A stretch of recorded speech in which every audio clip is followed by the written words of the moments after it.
Velkommen tilbage til Follower Farmer. Vi er nu i midten af juni, og markerne står godt. De er ved at være færdigbehandlet. Så nu kigger vi frem mod høst. Hvad kan man ellers bruge tiden på her? Udover at gøre kornsiloer rene og gøre maskinerne klar, jamen så kan man jo køre rundt og blive lidt klogere. Og i dag så tænkte jeg, at I kunne lige komme med op til Jakob Skodborg. Han har sådan en lille arrangement, hvor han viser os nogle af de forsøg, han selv har lavet i marken. Så der kommer I lige med en tur.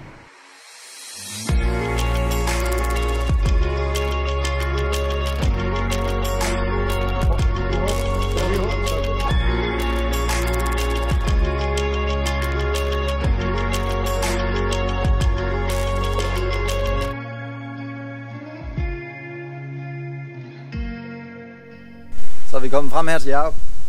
Det er et fint sted her, han har her. Og jeg tror også lige, han har shinet lidt ekstra op til, at han fik gæster. Men nu går jeg lige rundt i haven og siger hej til de andre, så kan I komme med på markvandring bagefter. Så vi er kommet ud i Jakobs mark her.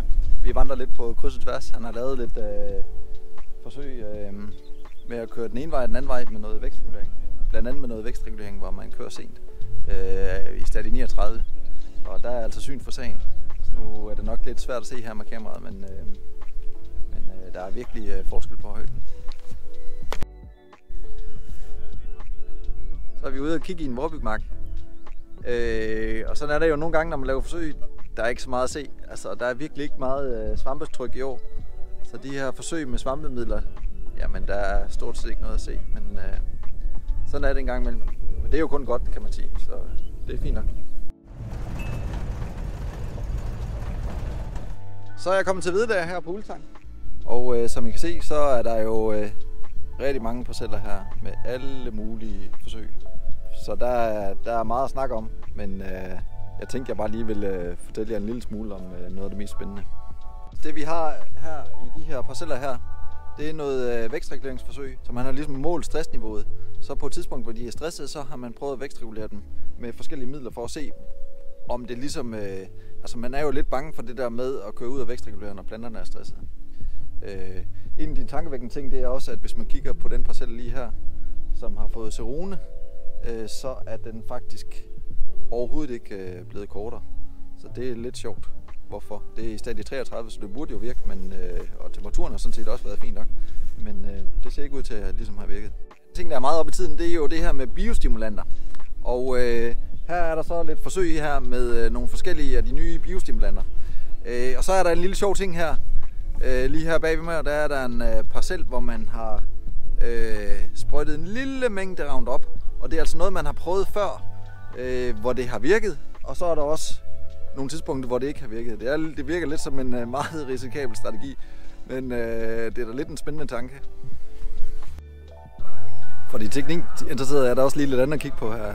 Nu kører der en Horse her. Jeg ved ikke, om den er sat op til at spotsprøjte. Jo, det tror jeg faktisk, den er. Så det er meningen, at den ligesom skal ramme nogle præsendinger i forhold til, at man med kamerateknologi kan se ukrudtet, og så lige præcis ramme der, hvor det er. Så det ser meget godt ud. En sidste ting, jeg lige vil vise jer, det var vores eget hvedekamp her. Det vil sige, min egen erfagruppe, vi har fået lov til at lave en lille hvedekamp her, hvor vi dyster mod hinanden, for at se, hvem der er bedst til at dyrke hveden og faktisk også at sælge den. Så det bliver spændende at se. Vi har joket lidt med, at Asmus, han bor jo lige hernede, som er med i min erfagruppe. Vi har joket lidt med, at hvis han vinder, så er det fordi, han har været op og tisse på afgrøden hver aften. Men nu får vi se, hvem der vinder. Når man så var ude og se på andre marker og se, hvordan tingene ser ud, så får man jo altid lige behov for at komme hjem og se sine egne marker. Hvordan er det egentlig, de ser ud i forhold til? Så jeg synes sådan set, at de ser fornuftige ud. Jeg kan lige prøve at se. Det vi har her, det er pondusvede efter rejgræs. Og altså, den står lidt tynd.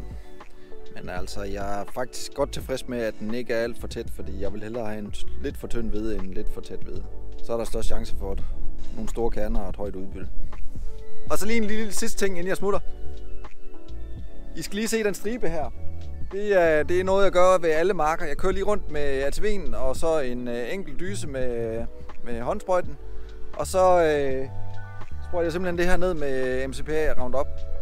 For at få sådan en bramme her, kan man sige, hvor jeg kan køre med majtaskeren med spydet, for at sørge for, at græsset inden for rabatten, for vejgrøften, ikke kommer ind i marken. Men man må endelig ikke sprøjte for langt ind, fordi vi vil gerne bevare græsserne inde i hegnet, så der ikke kommer alle mulige dårlige græsser derind. Så det var lige det sidste tip herfra. Kan I have en god sommer, indtil vi ses igen. Nu ser vi spændte frem mod høsten.